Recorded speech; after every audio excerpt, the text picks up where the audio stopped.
Nous sommes à Deni Biram Ndao, ce village situé sur les bords du lac à près de 50 km de Dakar. C'est ici que Génération Foot a installé son académie, devenue une référence dans le continent. Une véritable fabrique de champions qui garde encore des souvenirs du passage de grands footballeurs comme Sadio Mané, Pape Matar Sarr, Ismaël Sarr et aujourd'hui Lamine Camara qui est en pleine ascension. C'est le travail, notre devise. Partant de la vision d'un homme, M. Madi Touré, c'est rigueur, travail et discipline.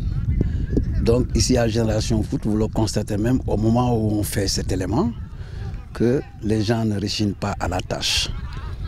Mais comme je l'ai toujours dit, à la base, il y a notre philosophie qui est former un homme dans toutes ses dimensions pour lui donner cette envie de la gagne, pour lui donner aussi cette envie de la vie et la vie en société.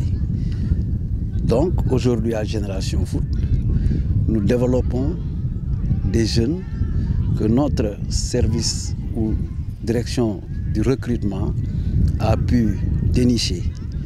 Mais une fois arrivé ici, il y a toute une organisation qui est mise en place. Depuis la préformation jusqu'à la sortie du joueur étant professionnel. À l'image des 150 apprentis footballeurs que nous avons rencontrés, c'est dans ce complexe doté d'installations de dernière génération que Lamine Camara, détecté dans le championnat local, a été éduqué, entraîné et préparé pour intégrer l'élite du football européen. Je ne veux pas dire que c'est une surprise, c'est-à-dire que je dis que c'est normal. C'est un but qui a marqué et ce but c'est normal parce que Lamine il est pétri de qualité. Donc sur le but qu'il a marqué, on a vu beaucoup de choses. Les gens ont vu le but loger la lucarne avec ce pied droit, mais moi en tant que technicien, j'ai vu prendre son pied d'appui, son pied gauche et l'orientation de son corps. Donc c'est normal, ce n'est pas la première fois qu'il marque des buts aussi. Et Lamine apprend qu'il travaille dur à l'entraînement. C'est pourquoi Lamine, on peut dire que le résultat, le but qu'il a marqué, c'est un but qu'il marquait à l'entraînement, qu'il faisait avec le travail qu'on fait là, qu'il respectait ce travail. Et c'est ce travail qui l'a amené à marquer ce but. Lamine, il a été déniché en Casamance. Lors d'un match de Coupe du Sénégal entre le Casa Sport et l'équipe cadette des Générations Foot. Bon, c'était moi-même qui ai amené l'équipe, j'étais le chef de délégation. C'est là où j'ai déniché Lamine. Ce jour-là, je l'ai vu jouer. Il avait mis tout le milieu de terrain, Casa Sport, j'ai convoqué dans sa poste. C'était l'homme du match et c'était le jour que j'ai plus vu, qui courait à gauche, à droite et qui organisait, qui faisait tout. Donc, quand on l'a déniché, on l'a amené à Génération Foot et on a travaillé avec lui. Mais on savait qu'un jour ou l'autre, Lamine peut arriver parce qu'il aime le travail et vraiment, il a un caractère.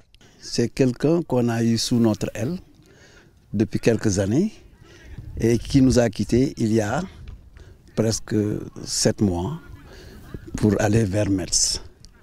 Donc on n'est pas surpris, connaissant l'homme avec qui on a partagé des moments agréables jusqu'au titre de champion du Sénégal.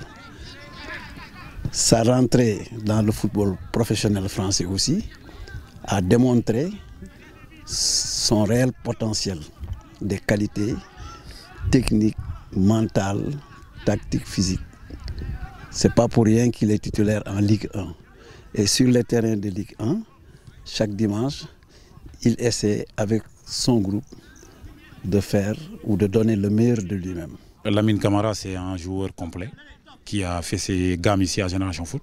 Je pense qu'il a eu des bons coachs aussi qui l'ont fait travailler. Et ce qu'il a fait la dernière fois, ça prouve qu'il a travaillé depuis longtemps. Et à ce que je comprends bien, il a dû bosser ici avec Pané pendant longtemps, le coach des gardiens. Et aujourd'hui, ça a payé et je suis content pour lui. Dans ce complexe bâti sur plus de 20 hectares par un ancien footballeur du nom de Madi Touré, les qualités techniques des jeunes footballeurs sont affûtées avec minutie. Leurs aptitudes physiques optimisées par des encadreurs aguerris et l'équilibre de leur régime alimentaire pris très au sérieux.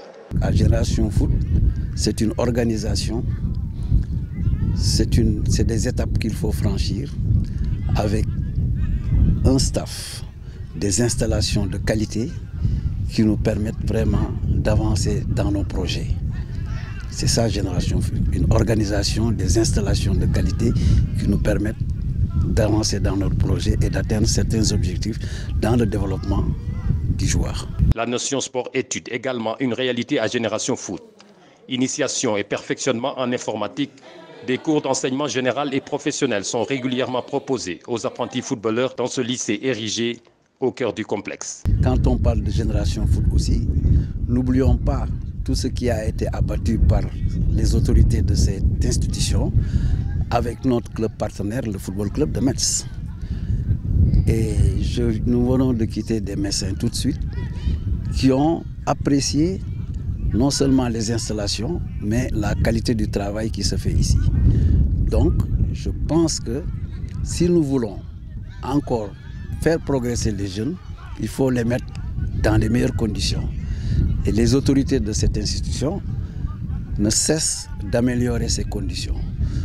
Sur le matériel didactique, sur les installations, chaque jour que Dieu fait, c'est la remise en question avec un seul objectif, faire progresser ces jeunes dans leur choix. Pour Diafara Sakho, ancien international sénégalais également formé à Génération Foot, ce complexe n'a rien à envier aux grands centres de formation européens. Ici, des joueurs comme Lamine Camara bénéficient d'une formation parfois meilleure que ce qui se fait en dehors du continent. Tout le travail qui se fait aujourd'hui ici, c'est ce qu'on voit, mais derrière, ce qui se passe derrière, c'est encore beaucoup plus grand. Et je pense qu'aujourd'hui, si Génération Foot en est là, c'est parce qu'il y a eu beaucoup de sacrifices et beaucoup de travail derrière. Et en passant, j'encourage et je félicite aussi tous ces dirigeants qui sont là, tous ces encadreurs qui sont là depuis le début, qui, avec les catégories des jeunes comme Père Diarou, Bassoiré, Père Ablaïsar qui sont là, comme le coach Djibi, tu vois, coach Aliou, coach Bala, il y a tous ces coachs-là depuis longtemps qui sont là à travailler ensemble pour que ces jeunes-là puissent progresser et pour qu'ils puissent être prêts demain à jouer le haut niveau, comme Lamine Camara aujourd'hui ou bien les autres ont fait quoi. Je pense qu'aujourd'hui on a même des trucs que l'Europe n'a pas aujourd'hui avec les vestiaires qu'il y a, avec les lycées moi qui ai fait Metz, on allait dans le collège à côté pour aller faire nos cours, alors qu'ici aujourd'hui tu as tout en place, il y a des professeurs qui sont sur place, qui donnent des cours aux jeunes. À ce que je vois cette année, il y a 8 joueurs qui doivent faire le bac et il y a plus de 20 joueurs qui vont faire le BFM. Alors ça fait que ça progresse, ça travaille. Et l'e-sport études là, c'est ça aussi qui donne la force à Génération Foot.